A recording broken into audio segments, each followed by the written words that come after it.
নমস্কাৰ ষ্টুডিঅ'ত মই সাজিদ ইনসাইট ইণ্ডিয়া চাই থকাৰ বাবে আপোনাক বহুত বহুত ধন্যবাদ জ্ঞাপন কৰিছো। এই মুহূৰ্তত এটা গুৰুত্বপূৰ্ণ খবৰ লৈ অহাৰ চেষ্টা কৰিছো বিদ্যুতৰ গ্ৰাহকসকলৰ বাবে। ৰাজ্যৰ বিদ্যুতৰ গ্ৰাহকসকলৰ বাবে এটা ডাঙৰ খবৰ লৈ অহাৰ চেষ্টা কৰিছো। কিয়নো অচিৰেই আপোনাৰ বিদ্যুৎ বিলত হ'ব ব্যাপক সাল সলনি। অহা এপ্ৰিল মাহৰ 1 তাৰিখৰ পৰাই বিদ্যুৎ বিলত হ'ব ব্যাপক সাল সলনি। কি সাল সলনি হ'ব, কি নতুন নিয়ম আহিব, কি নতুন পৰিকল্পনা কৰিছে বিদ্যুৎ বিভাগে, লৈ অহাৰ চেষ্টা কৰিছো এই মুহূৰ্তৰ সেই খবৰ।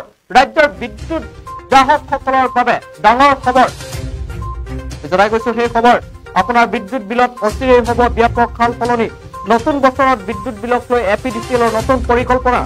সময় অনুসৰি ইউনিটৰ মূল্য নিৰ্ধাৰণৰ বাবে নতুন চিন্তা কৰিছে এপিডিচিএলে। 3টা স্লেবত বিদ্যুৎ বিল নিৰ্ধাৰণ কৰিব এপিডিচিএলে। অহা এপ্ৰিলৰ 1 তাৰিখৰ পৰা আপোনাৰ বিদ্যুৎ বিলত দেখিব সাল সলনি। প্ৰথম স্লেবত দিনৰ ভাগত প্ৰতি ইউনিটত 6.99 টকা আৰু পুৱা 6 বজাৰ পৰা সন্ধিয়া 5 বজালৈ প্ৰতি ইউনিটত 6.99 টকা। দ্বিতীয় স্লেবত পিক আৱাৰত প্ৰতি ইউনিটত নিৰ্ধাৰণ 9.62 টকা আৰু সন্ধিয়া 5 বজাৰ পৰা নিশা 12 বজালৈ প্ৰতি ইউনিটত 9.62 টকা।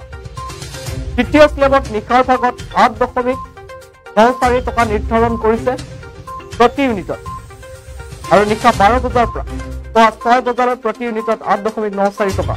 এই সাল সলনিৰ বাবে AERCক আবেদন দাখিল কৰিছে এপিডিচিএলে আৰু AERCে এই সিদ্ধান্ত মানি ললে কাৰ্যকৰী হ'ব 1 এপ্ৰিলৰ পৰা।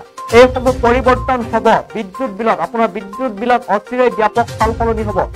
1 এপ্ৰিলৰ পৰাই এই সাল সলনি দেখিব আপোনাৰ বিদ্যুৎ বিলত।